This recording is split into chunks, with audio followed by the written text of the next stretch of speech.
જય સંવિધાન. Good morning બધા મિત્રોને. હમણાં મહુવા ઓબીસી સમાજ અને માલધારી સમાજ ભરવાડ સમાજના જે યુવાન ઉપર ઘટના બની છે તે બાબતે થોડીક વાસ્તવિકતા રજૂ કરીએ. તમે વિડીયો ફૂટેજમાં તમે જે જોવ છો અને કાલે પોલીસ અધિકારીએ જે નિવેદન આપ્યું કે આ માલધારી સમાજના યુવકે સામેથી પોલીસ પ્રશાસન ઉપર હુમલો કર્યો અને તેના ઉપર ફરજ બેદરકારીનો ગુનો દાખલ કરવામાં આવ્યો છે. આવું નિવેદન પોલીસ અધિકારી દ્વારા આપવામાં આવ્યું.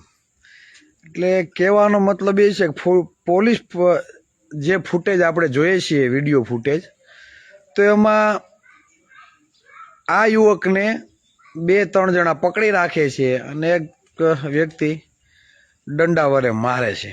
બરાબર.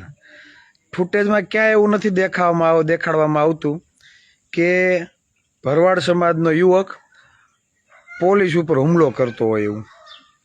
એટલે છતાં પોલીસે સ્વ બચાવ માટે હુમલો કરેલો છે તેવું પોલીસ અધિકારી દ્વારા બતાવવામાં આવ્યું અને ફરજ બેદરકારીનો ગુનો આ યુવક ઉપર દાખલ કરવામાં આવ્યો. હવે પહેલું તો એ કે પોલીસ પ્રશાસનના કોઈ પણ અધિકારીને મારવાનો અધિકાર નથી, ગાળ દેવાનો પણ અધિકાર નથી. ખુદ ન્યાયાલય જ્યારે કોઈ આરોપીને સજા આપે છે, બરાબર, કોઈ બી આરોપી હોય એને સજા આપે છે તો સજા કેવી આપે? 6 મહિનાની સજા, વર્ષ દિવસની સજા, 2 વર્ષની સજા, 5-7 વર્ષની સજા અને આજીવન કેદની સજા. આવી સજા ખુદ ન્યાયાલય આપે છે. એ પણ ધોકા મારવાનું કે મારવાનું કહેતું નથી અને આવી સજા ન્યાયાલય પણ ખુદ આપતી નથી. ખાસ આ રાજ્યના ગૃહમંત્રી જે મનમાં મોટો ફાંકો લઈને ફરે છે ને, એના નિવેદન તમે સાંભળજો.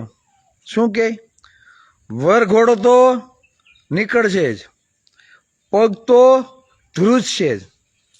એટલે કાયદો એના ખીચામાં હોય એ રીતે જે નિવેદનો આપે છે તેને જ લીધે પોલીસ પ્રશાસનના અમુક અધિકારીઓ હવામાં ઉડતા હોય એવું લાગે છે. એટલે એને કોઈનું બીક નહીં હોય. હવે માલધારી સમાજનો યુવક, બરાબર, પોતાના માલ ઢોર લઈને રસ્તામાંથી નીકળે છે તો સમજી લ્યો કે માલ ઢોરનું ટોળું હોય તો એને પોલીસ અધિકારીની જેમ કાંઈ ટ્રેનિંગ થોડીક આપેલી હોય કે આમ લાઈનમાં હાલવું.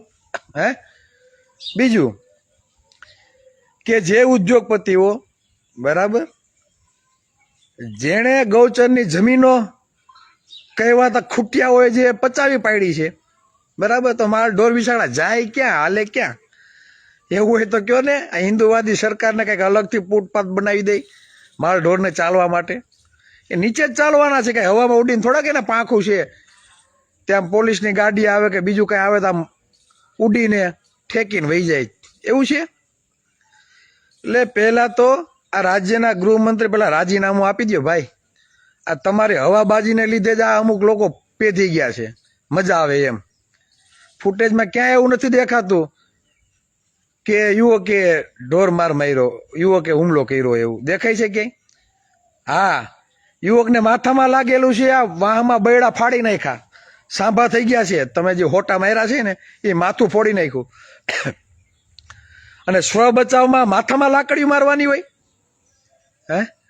સ્વ બચાવમાં માથામાં લાકડીયું મારવાની હોય. અને ચાલો સમજી લઈએ કે ઈ ભરવાડ સમાજના યુવકે તમને ગાળો દીધી, તમને રોક્યા કે તમને કદાચ માર્યું, તો ભાઈ ગુના દાખલ કરો ને એના ઉપર.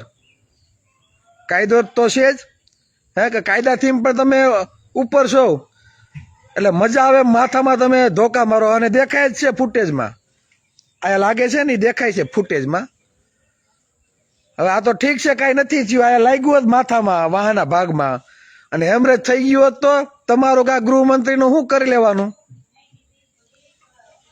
પોલીસ પ્રશાસનના અધિકારીઓને કે આ ગૃહમંત્રીને શું કરી લે બધા? એટલે સ્વ બચાવ માટે કઈ માથામાં લાકડીયું ન મારવાનું. એટલે ગન આપે ને લાયસન્સ વાળું, ઈ એમ કે સ્વ બચાવ માટે હવામાં ફાયરિંગ કરવાનું કે પગમાં કે એમાં ક્યાંક આજુબાજુ ફાયરિંગ કરવાનું. હે